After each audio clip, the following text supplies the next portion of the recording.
Um, so this was supposed to be a Hunter original that I was gonna put on eBay. Ow!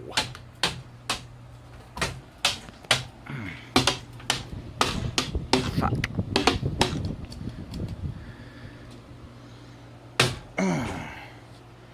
Ouch.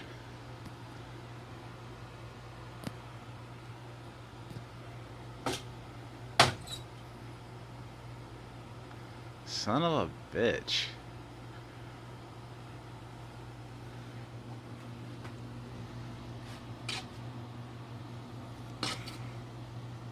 That has not gone well at all. Okay, so what has happened here? Well, it's pretty obvious what's happened here, but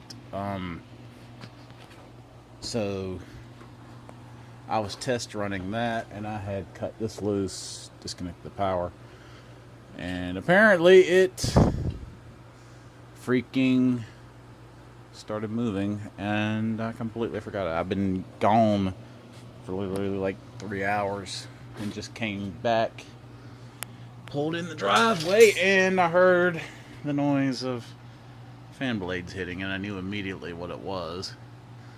And then I saw that one blade was gone, so I said, well, I can't screw it up anymore, then it's already screwed up, so let me record it. Damn it.